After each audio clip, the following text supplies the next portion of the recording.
Morning, everybody. I made a few videos already. I'm coming out with this third video because I got some people emailed me and a couple of close friends said, "Hey, you probably ought to make a video about yourself. Maybe throw up some background on how you even got into it and how you're so addictive, and that's all you think about." Well, I was never born into elk hunting or hunting in general. I was an Army brat. My dad served in the military, so we traveled everywhere. All the way north from Fairbanks, Alaska to down south to Georgia. And then he didn't retire, but he got to the National Guards, got off active duty, and we settled in Wyoming. That was where his folks lived at the time. And yeah, now I'm a Wyoming Knight, and I'm proud to say that I'm a Wyoming Knight. I love this state, the freedoms we get with it. But to go back to how I got into it, Dad, and I think it was a couple guys at church, and some of it, my dad's buddies, like they obviously live here, you elk hunt, so he kind of got into it. I remember driving to Casper, Wyoming, picked up his first hunting rifle. Still had no idea why he needed it. Like I said, I never was born into this, so just got home late that night. And he had a big, powerful rifle. The next year, he got his elk tag, and he went up with I think the same buddy kind of pushed him to go into it, to get into elk hunting. And he kind of gives some pointers, like, hey, we went into this drainage, and it had a fence line running through it. And he's like, hey, you can either do two things. You can run way hard left, come up on top, and then hit the fence line, walk back. And once you walk back, you'll hit the truck again. And he was going to be on the other side of this ridge. So Dad and me just kind of started tootling. Kind of walking in the woods, hoping to find something, I guess. So we get up top, hit the fence line, started walking back. Dad decided he had this idea, let's just walk kind of candy cornered across all this again, but a little bit lower. Well, we started getting back into the thick timber, and there's this dark, deep drainage. Well, we ended up finding some deer. So Dad's like, oh, get down, keep quiet, stay behind this tree. And we're just kind of want to watch this deer for a while. And I think the stars aligned at that point in time. This is my dad's first elk hunt. This is my first elk hunt. And this 5-point bull comes running over the ridge. And when I mean the stars aligned, is that elk stopped 75 yards from where we were sitting. Dad put the rifle on his shoulder and pulled the trigger, and he missed. But that elk never moved. And then he shot the second round, and he got him, and I think that elk piled up maybe 50 yards. And as a kid, I was excited. I had no idea what was going on. But I knew Dad was trying to harvest this animal. Did he do it or not? We didn't find it at first. We finally found it piled up, and it's just me and my dad. His buddy finally comes to us later because he heard the shots, but at that point, it was just me and my dad for a while, and we were trying to field dress this thing, and I'm the only one there to help him, so he's like trying to make me hold these giant legs. This elk was, when I walked to it as an 11-year-old kid, and how big it was, I was almost like, you just shot an elephant, and Dad wants me to hold these legs so he can gut it, and I felt bad for my dad. But anyway, Raymond shows up, my dad's buddy. We just get it field dressed. Raymond sees where we shot it at and how thick this timber was in the deadfall and this drainage, and he's like, we're gonna need backup. We're gonna need some people. So they get on the phone, and I remember him calling my grandfather up and one of his buddies from church, and they come up. So now we have 4 adults and me. And one of the buddies from church, he brings a game card up. So now I'm thinking, oh, this is going to be way easy. We're going to throw this sucker on here and tootle her on down. Well, yeah, that didn't work. So here we are dragging this thing whole. The guts are out, dragging the whole thing. We didn't get back to the truck till 1 o'clock that morning. In this saddle that we hunted, I went back a few times, more for memory. Just kind of scouted it out now that I'm an adult and I have the elk knowledge that I have now.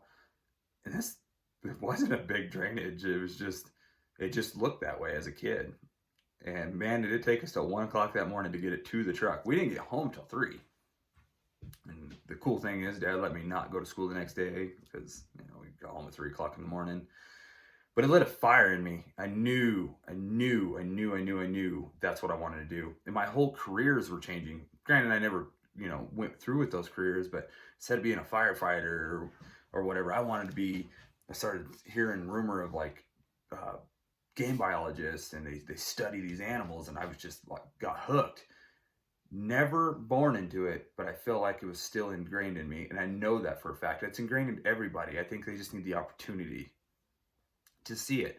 It's not for everybody, but I think everybody might not be able to say it out loud, but they know in the back of their head they have to respect it. This is our heritage. This is what we do. And as a kid, I was hooked. I knew this is what I wanted to do. I wanted to conquer the world on elk hunting after that. Not deer hunting, didn't care about anything else. Once Dad shot that elk, I knew that's what I wanted to be, was an elk hunter or be involved with those animals somehow. So 12-year-old, I come to be 12. I start wanting to learn, and it's almost time for me to go elk hunting. It's Dad's thinking he can get me a tag, he'll go with me. He's in the summer, he's still letting me shoot rifles. I got my first rifle, I got an odd 6. It beat the crap out of me. So then I was kind of like, well, how's this gonna work if I can't handle a gun? And then Dad made me a little vest with a pad in it, and we tried. Never got one. Never got an elk. But I knew I wanted to keep trying. If I could figure out a way to go around obstacles, I wanted to be an elk hunter.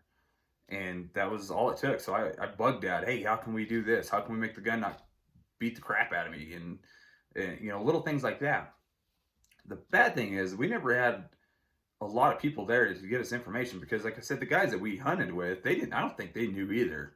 And nothing against them. They're still good friends, and I just don't think they just did it more of a passing time. And some of the guys, I think they got some late cow season tags, so it was a little bit easier hunting. And I think when they also saw when my dad first shot that elk where he shot it, they were just like, why'd you do that? There's elk everywhere else. But anyway, 13 years old, I come around, I finally got comfortable enough with the rifle, and I started try to be an elk hunter. That's how I got into it, and I'm still into it to this day.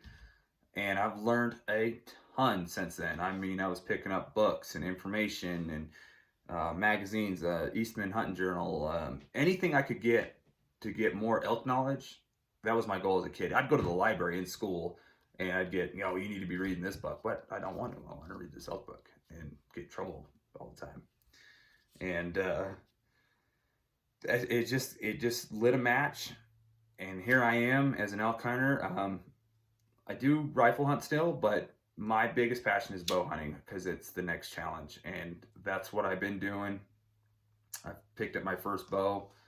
It was a crossbow at 16 years old, and once I started getting closer and learning how to find these animals, I didn't really even want to go back to the rifle.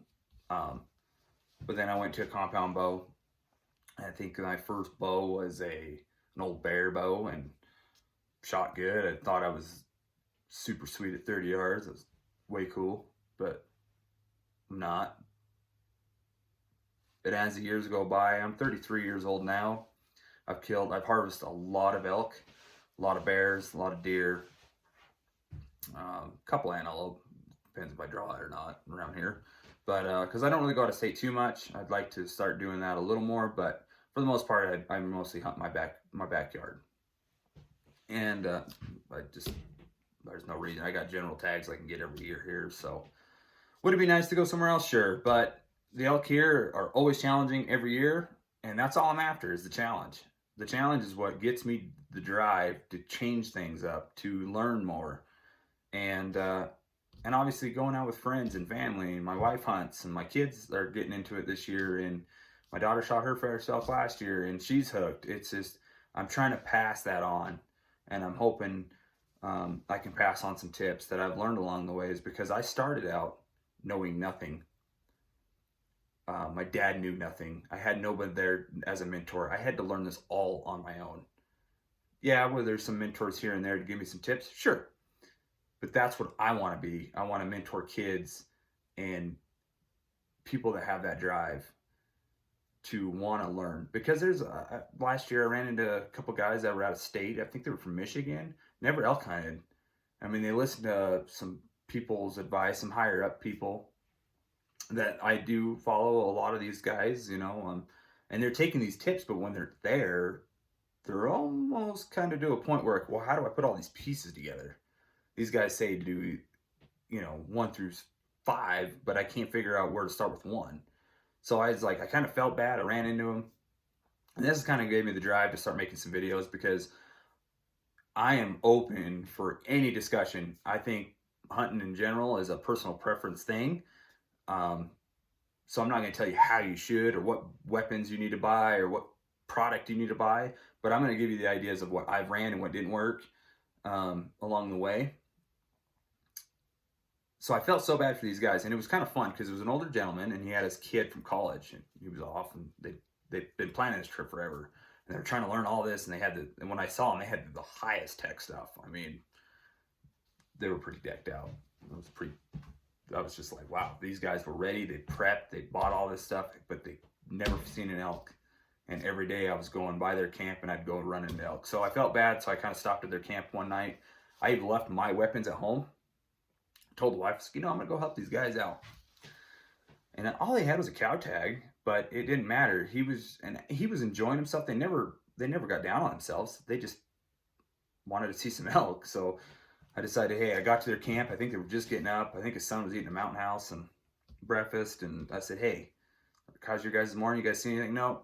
Where are you going today? I said, I'm not going anywhere. I'm going with you guys. I'm going to see if we can get you on some elk. And we never got on to some elk. We did see them. Never got into them for a kill because it was bow season. But I gave them some ideas and how to, approach some of these, to put all these puzzles they've been researching together in order. And then I just kind of let the reins go. There you go. This is what these guys were talking about. These are what your idols that you've been probably watching were talking about. But this is how you need to find them. And he actually drove off the mountain, found me on Facebook, messaged me, took me to lunch, and let me know he actually harvested a cow because some of the me sacrificing a couple of days of my hunt season just to help them guys out. And that made me feel so good. So I felt like I'm an average guy. I'm not an idol. I'm not the best bow shooter in the world. I've shot bows for pushing 15 years now. I've harvested a lot of different animals with them, with a bow, an arrow, and rifle. And I just feel like I need to give my knowledge to the average guy that maybe is either A, getting into it, or maybe struggling. I don't mind. I don't have secrets. I'm not going to tell you my honey holes, but I'm going to point you the right direction. And any questions, comments, emails, anything I get, I'd be more than gladly to help. Because especially as a new hunter that's never been, maybe even in our side of the world, there's a lot of hunters like, well, I'm going to a different state. Where do I start? My number one rule is put boots on the ground. That's all I can tell you. From there, you can start figuring out what you need to do. And, or maybe asking some locals, because there is some nice locals out there, and then there's some ignorant ones, they don't want out-of-state people here, and that's not me. That's, I know what we need to do. We need management here, and Wyoming's a very small state for population, but we have a lot of animals. So, yeah, that's kind of the background on me. In the future videos, I think the next video that I put out, I'll now go back into gear. I'm going to do a bag dump and just kind of explain what I carry and what I've learned along the way to carry, because I'm more of a base camp hunter. I don't bivvy too often. There's times I will, and I can get into that, but I like my base camp hunting because I can be, I can go to point A to point B. If I'm not seeing anything, I can jump it back, get back to the truck, haul butt, and be elk hunting in the next hour or two. So that's kind of, when you see what I carry, I'm really light, just because that's how I do things. And I've learned a lot of tricks along the ways that I don't need to carry all this extra gear. If you don't have to, don't. I got a buddy now. He's actually my uncle, but he's a base camp hunter too. He's kind of a day guy, jump weekend warrior, and man, you pick up his pack, I bet he's pulling 45 pounds. And I'm like, what do you got in your kitchen sink? Like, you're already having a hard enough time walking through the woods. So I kind of sat him down this summer, and we went through his gear. I'm like, we don't need this. And it's a lot of it's comfort. Like, it makes him feel comfortable, and that's okay too. But I think the next video we'll do a bag jump. I'll show you what I have. I just kind of wanted to step back. Even though this is the third video, I wanted to step back to who I was and how I got into it. Was never born into it. Had to learn everything on my own through knowledge, books, everything you think of. And the knowledge I have now when I take up to the elk woods is everything I've learned personally. I didn't have that mentor with me, you know, through my teens to go and say, hey, this is how you do it. This is where you need to be. I had to do everything my own, which I think defines me a little bit better as an elk hunter. Am I successful all the time? No. Do I see a lot of elk? Yes. I enjoy seeing a lot of elk. So, all right. Holler at me if you have any questions, comments, email me, whatever. Facebook message me. I don't care. Give me something. I'll throw any ideas out there on bow tuning, anywhere from bow tuning to gear to how I even start to find a new area. That's another good one, because there's times a population of areas that there's an area I really enjoyed and then it got overpopulated. I'll have to, you know, go back to plan B maybe. And some of those are pretty struggling too, especially if you don't have a lot of people there to help you. Like, hey, how's this area? I don't know, I've never been there. Cool. I guess I'll learn it myself.